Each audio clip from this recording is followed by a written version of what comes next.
The Shintaro Higashi Show is sponsored by Judo TV, your premier destination for live and on-demand judo coverage. Never miss a throw. Higashi brand.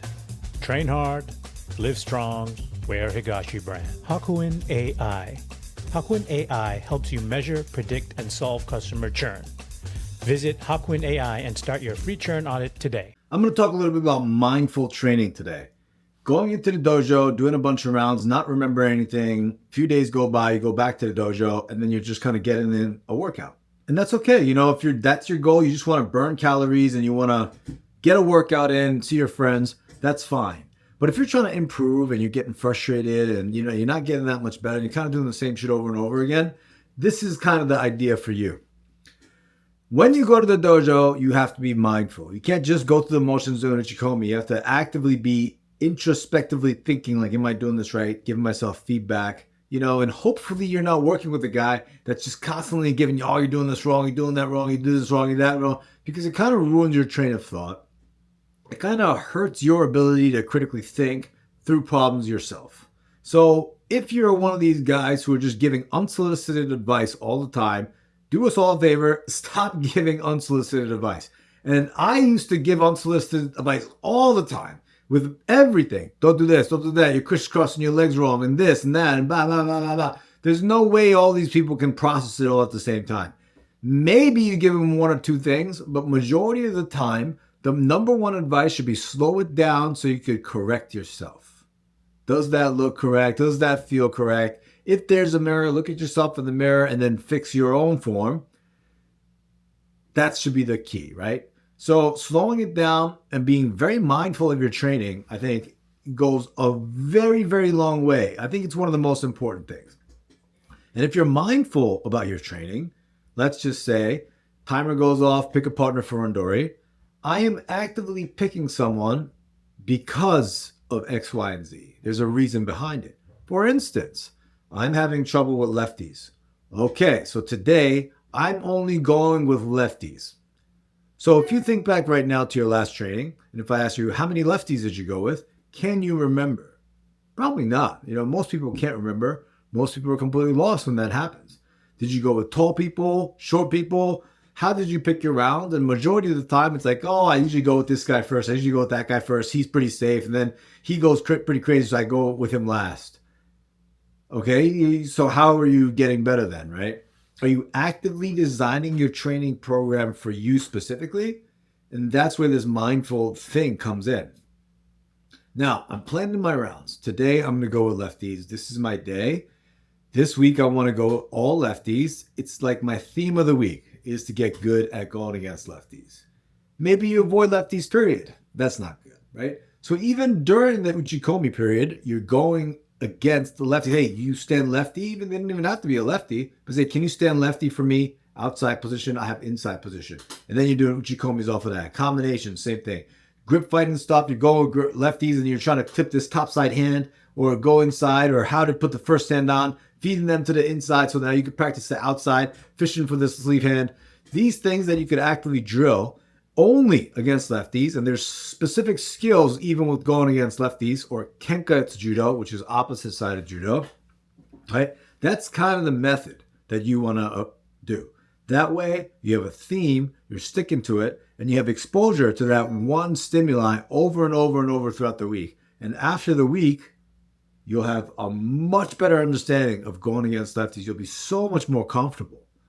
And when you have that first practice, you could kind of identify where I had issues, how I had those issues, and then you can work on it the next time, because you're not just doing Uchikomi mindlessly or just going with the guy that you really like to go with, right? So Monday, I go against Lalos, and he's kind of beating me and putting tons of pressure forward, and I'm kind of getting uncomfortable.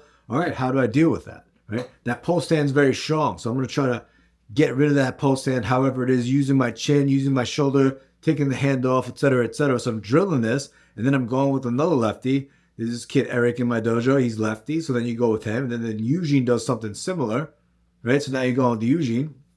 And then maybe I get thrown by Eric with Tomonage. He's very good. Lefty Tomonage. He's lefty and goes Tomonage with his right leg up. So now I have to be exposed to that. How do I best defend this? How do I best shut that down? Then he fakes it and goes Ouchi. And then Lalos also does Orochi, so like I got to figure that out. So now I'm drilling all the time. I'm thinking all the time about all these different lefties, right? And then Mateo walks in and Gianni walks in, and those guys are both lefties. So now all of a sudden they get bundled. And now you see these 5 guys that I just kind of gave you an example of, and you can see similarities in their gripping. And you can sort of start identifying this guy likes inside position, that guy's likes outside position, but they're all lefties.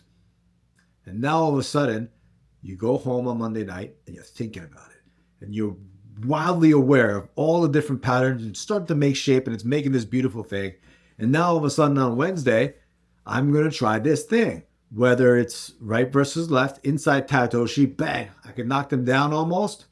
Force Newaza, use it as a setup. It's working really good on this guy. I'm going to do it on that guy. I'm going to do it on that guy. And now it sort of becomes a part of my repertoire going against lefties. And I stack that training for the whole week. I'm buzzing with new ideas, attacking off that one hand to the weak side, Ippon Senagi, attacking that inside Tatoshi, gripping better, forcing outside if I want to. Now I'm playing a different ball game. My judo is now elevated. I'm just better than everyone because I'm working on that one specific skill going against lefties. And that's real mindful judo, And then this type of thing can not only be used in a right versus left setting, but against gripping. I want to get good at gripping. This week's going to be my theme, Zane's really good at gripping in my gym. He's so good at gripping. Maybe he's not like, the best judoka ever in the gym right now. He's a purple belt, but his gripping is unbelievable. So I'm going to do as many gripping rounds as possible with Zane. And then Nick is also really good at gripping. He's coming off a knee injury, so he doesn't do a lot of Randori, but does tons of gripping.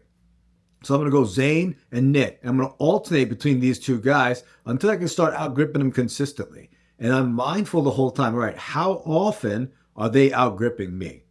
And this is something that I recently did. I've been kind of slacking a little bit. My knee was messed up, and I haven't been grip fighting that much. And I've been doing a little bit more newaza, So I haven't been doing as much gripping. But then Nick just came back from his knee surgery also, but he's been doing chair grip fighting. And he's been grip fighting all the time. And then I went to grip fight with him, and he out-gripped me a good portion of the time. Probably like half the time, maybe even more.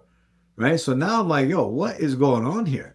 And I'm much heavier and bigger, so I could throw that hand over and kind of like pull him in and like physically kind of do certain things. I outweigh him by 50 pounds, But it's like if I didn't have that, if we were the same weight, would I be able to outgrip him more?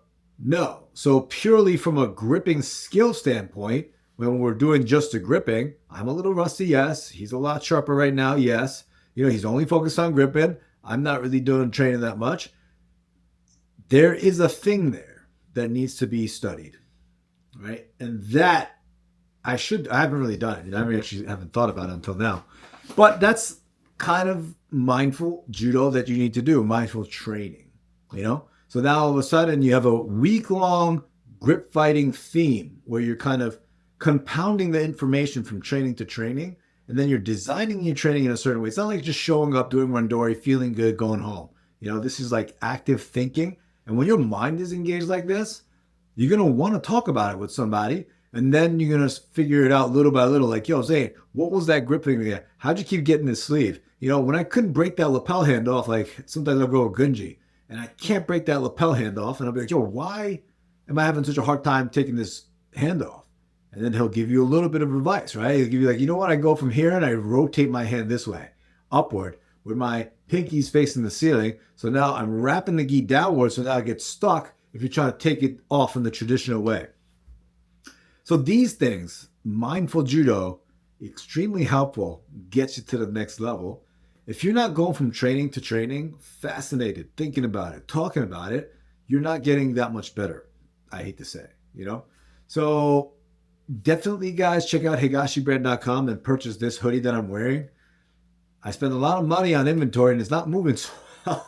So that's why I decided to wear it. But please check out higashibrand.com. We have new hoodies. These are really nice. We have gis coming now. They're all on the website. Please go check that out. But yeah, mindful training, a really, really important part of just getting better, period. That's my thing for today. Thank you very much for listening and see you in the next one.